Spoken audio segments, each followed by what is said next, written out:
Monsieur le maire, chers collègues, quelques mots sur ce compte financier unique, qui est le dernier de ce mandat, et mérite donc qu'on s'y penche puisqu'il décrit votre bilan réel. Et je vais reprendre 3 points qui nous semblent importants. Donc on apprend que les recettes d'investissement sont marquées par un très fort prélèvement sur le fonds de roulement pour un montant de 84 millions d'euros. Donc c'est une ponction qui représente 40% des recettes d'investissement. Ce choix permet de ne pas avoir recours à l'emprunt, ce qui peut être perçu comme important en année préélectorale. Mais personne n'est dupe. Il nous semblerait intéressant que vous nous communiquiez le montant actuel du fonds de roulement. Deuxième sujet, les redevances et droits des services, c'est-à-dire les tarifs qui sont appliqués dans les services en lien avec le périscolaire, l'enseignement ou des services à caractère social de loisirs dont doivent s'acquitter les usagers. En 3 ans, si nos calculs sont exacts, ceux-ci ont augmenté de 60%, passant de 20 millions en 2021 à 33 millions en 2024, alors que dans le même temps, l'inflation a été de 13%. Alors je sais que vous avez dit le contraire dans vos propos liminaires, monsieur le maire, mais les chiffres sont têtus, il y a eu une augmentation. Et ça signifie qu'en plus de mettre en difficulté, on y reviendra, les structures et les associations, en réduisant les moyens ou en favorisant un contexte d'incertitude, vous mettez en outre de plus en plus directement à contribution les habitants et réduisez ainsi l'accès à ces services.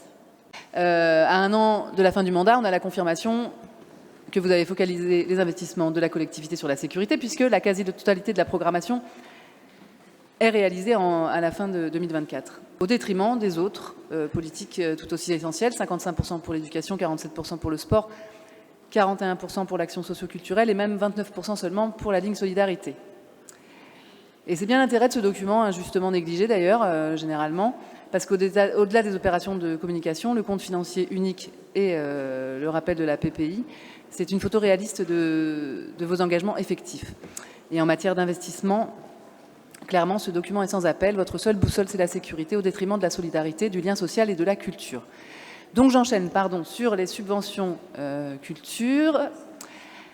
Alors bon, il y a eu déjà des éléments qui ont été dits, notamment dans la presse, dans les propos liminaires, tout ça, mais je voudrais tout de même insister sur le décalage qu'il y a entre les affirmations, vos affirmations et la réalité.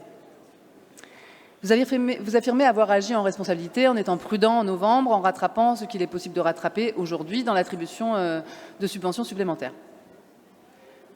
Or, il faut rappeler que les éléments qui vous permettent d'opérer ce rattrapage, qui n'est pas égalitaire, j'y reviendrai, vous les connaissez depuis plusieurs mois. Alors, c'était assez drôle la remarque de M. Briand, effectivement, savoir exactement à quel moment vous l'avez su, mais en tout cas, vous le savez depuis plusieurs mois, et en tout cas, vous le saviez au mois de mars, au moment du conseil municipal de mars.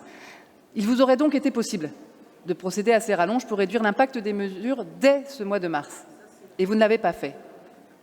En conséquence, les structures et les associations ont été contraintes, pour se conformer à votre exigence, d'ajuster leurs actions, d'augmenter peut-être les tarifs, de mettre fin à des contrats de salariés, de réduire la richesse de la programmation, dans un contexte d'incertitude, en fonction de l'hypothèse la moins satisfaisante, pour eux, mais évidemment la plus prudente, à savoir qu'il n'y aurait potentiellement pas de rallonge, et donc potentiellement une baisse de 40% des subventions.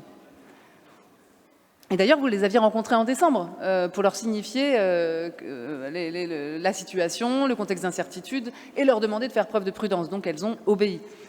Et de fait, c'est ce qu'elles ont fait. Et la presse s'est fait écho la semaine dernière, par exemple, pour ne citer qu'un exemple, pour la CAF Poésie, qui a pris la décision de fermer son établissement cet été, alors même que depuis de nombreuses années, les actions déployées, généralement sur cette période, contribuent tant à l'animation locale et culturelle de la ville.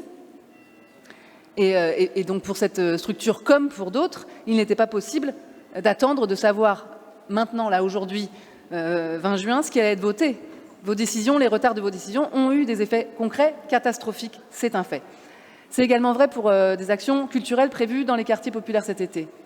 Toutes les propositions de programmation ont dû être revues à la baisse, parce qu'il y a des baisses de subventions aux associations et parce qu'il y a des baisses de moyens aux services socioculturels de la ville. Pour les habitants de Bagatelle, Papus, Faourette, Tabar-Bordelongue, par exemple, ce sont 3 concerts dans les jardins familiaux de Bordelongue qui ont été annulés. Toutes les structures ne sont pas à égalité dans ce contexte. Évidemment, celles qui sont en réseau, et tant mieux pour elles, hein, qui ont pu trouver des moyens, même symboliques, de faire pression, ont pu voir une rallonge, mais il y en a d'autres qui sont isolées et qui vont pâtir d'une baisse bien au-delà des 10%.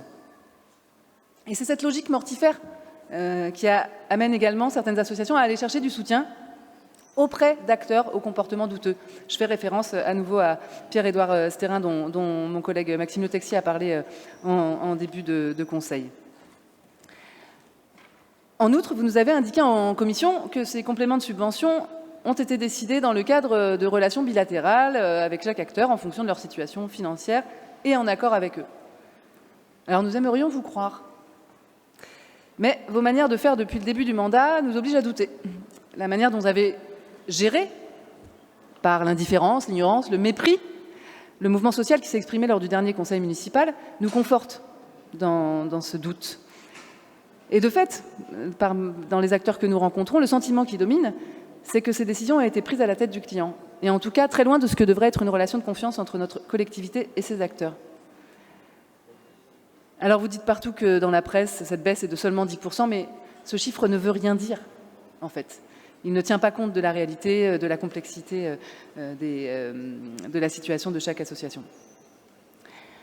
Dans les courriers, pour terminer, que vous adressez aux associations, donc avec les moyens de la collectivité, mais là, à ce moment-là, on est encore dans un temps où vous avez le droit, hein, vous fustigez votre opposition, dans la presse aussi, vous dites qu'on a été catastrophiste, qu'on est des pimpins.